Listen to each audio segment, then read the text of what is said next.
मित्रों नमस्कार। आपका स्वागत है। मित्रों, क्या दिल्ली में यमुना की दुर्दशा क्या सुधरेगी?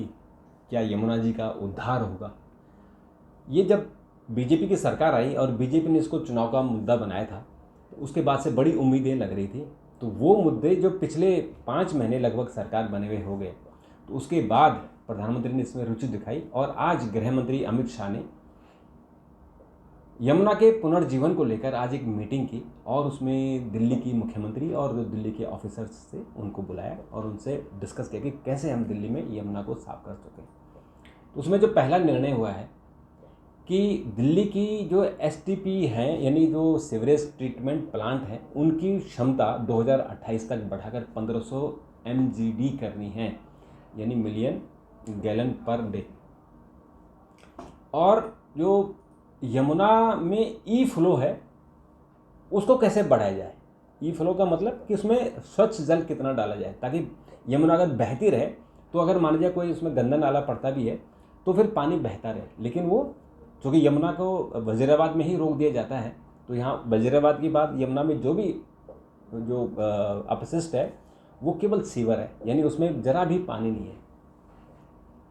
और तीसरा जो एक बात हुई, जो डिस्कशन हुआ कि ओखला के जो उपचारित जल को यमुना के डाउन स्ट्रीम में छोड़ा जाए, जिससे ये नदी के जल की गुणवत्ता बेहतर हो।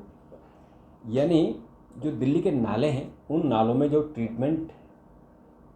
ट्रीट होके जो जल निकलेगा, यानी जो पानी होगा, जो सीवर से जो पानी साफ करते हैं, तो उसको नदी में, यानी यमुना जो दिल्ली में जब यमुना क्रॉस करती हैं तो वो ओखला में करती हैं, तो ओखला में उस पानी को डाला जाए। तो यानी जो यमुना का प्रेशर है, जो पानी का फ्लो है, फ्लो बनेगा तो फिर उसमें स्वच्छता आएगी। स्वाभाविक सी बात है, अगर गंदगी आप फेंकोगे तो गंदगी होगी और उस गंदगी को साफ करके आप डालोगे तो भगवान ने, कुदरत ने ऐसा सिस्टम बना रखा है कि वो पानी स्वतः ही साफ हो जाता है, ट्रीट होता है। और जो दिल्ली के जानवर हैं, जानवर मीन्स कि जो गाय भैंस हैं, उनकी जो डेयरी हैं, गौशाले हैं, वहाँ से जो गोबर निकलता है और गोबर से जो पानी फिर वापस यमुना में जाता है, उसको कैसे किया जाए। तो उसके लिए दिल्ली सरकार और राष्ट्रीय डेयरी विकास बोर्ड NDDB के साथ मिलकर कुछ इस पर कोई प्लान करेंगे कि कैसे उसको अपशिष्ट को निकाला जाए, क्योंकि जो गोबर है उसको तो हम इस्तेमाल कर सकते हैं जो हमारा खेती के लिए, यानी जो उसकी खाद बनती है। लेकिन खाद के अलावा जब आप भैंस को नहलाते हो, गाय को नहलाते हो, तो बहुत सारा जो अपशिष्ट है वो नदी में जाता है, क्योंकि मोटा मोटा तौर पे तो उठा लिया जाता है, लेकिन सब ने उठाता है। तो गृह मंत्री ने आज दिल्ली में यमुना पुनर्जीवन को लेकर एक उच्च स्तरीय समीक्षा बैठक की और इस बैठक में केंद्रीय शहरी विकास मंत्री मनोहर लाल खट्टर, जल शक्ति मंत्री CR पाटिल, दिल्ली की मुख्यमंत्री रेखा गुप्ता और केंद्रीय सचिव जो गृह सचिव हैं और दिल्ली के मुख्य सचिव हैं, ये सब उसमें मौजूद थे। और बैठक को संबोधित करते हुए केंद्रीय गृह एवं सहकारिता मंत्री अमित शाह ने कहा कि दिल्ली प्रदूषण नियंत्रण समिति DPCC को जल प्रदूषण पर नियंत्रण लगाने के लिए एक्शन मोड में कार्य करना चाहिए। उन्होंने कहा कि दिल्ली सरकार को औद्योगिक इकाइयों को से बढ़ रहे प्रदूषण को रोकने के लिए सतत एवं प्रभावी कदम उठाने चाहिए। अमित शाह ने कहा कि यमुना नदी में दिल्ली के अलावा अन्य राज्यों से भी अपशिष्ट के द्वारा केमिकल आ रहे हैं।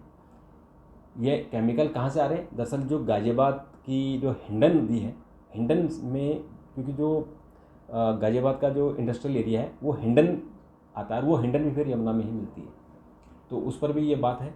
और उसमें ये कहा गया कि भाई STP की जो क्षमता है उसको 2028 तक आप इसको बढ़ाओ, कम से कम 1500 MGD इसको करो ताकि बढ़े। और सबसे जो बड़ी बात इन्होंने कही कि ई फ्लोस में बढ़ाओ, यानी जो उत्तर प्रदेश सरकार से बात करेंगे और इसमें एक रास्ता निकालेंगे कि यमुना के दिल्ली में प्रवेश करने के समय फ्लो बेहतर हो सके। और उन्होंने कहा कि ओखला के उपचारित जल को यमुना के डाउन स्ट्रीम में छोड़ा जाए और नदी के जल की जो गुणवत्ता है उसको बढ़ाया जाए। और दरअसल आपको याद है कि जो उत्तराखंड में, चूँकि यमुना जी तो उत्तराखंड से आती हैं, लेकिन उत्तराखंड से वो सीधे यमुनानगर आती है, यानी हरियाणा में आती हैं। तो जो बैराज वगैरह हैं वो उत्तर प्रदेश सरकार के अधीन में, क्योंकि उत्तर प्रदेश, उत्तराखंड तो 2000 में बना, उससे पहले उत्तर प्रदेश था। तो इसलिए आज भी उत्तराखंड की नदियों में उनके जो डैम हैं उन पर आज भी उत्तर प्रदेश का कब्जा है। चाहे टेहरी डैम हो, वहाँ भी उत्तर प्रदेश का है। और जो भी हैं, जो भी यहाँ तक कि अगर आप हरिद्वार में आते हैं तो हरिद्वार का जो कुंभ एरिया है, हरिद्वार की जो कैनाल एरिया है, वो सारा नियंत्रण उत्तर प्रदेश का है आज भी। तो उत्तर प्रदेश ही तय करता है कि किस राज्य को कितना पानी दिया जाए। तो वो भी एक समस्या है जो उत्तराखंड और उत्तर प्रदेश के मुख्यमंत्रियों के बीच में बात होती है। और ख़ास बात ये कि इस वक्त दोनों ही उत्तराखंड के, यानी उत्तराखंड के चीफ मिनिस्टर भी उत्तराखंड के और उत्तर प्रदेश के मुख्यमंत्री योगी आदित्यनाथ भी उत्तराखंड से हैं।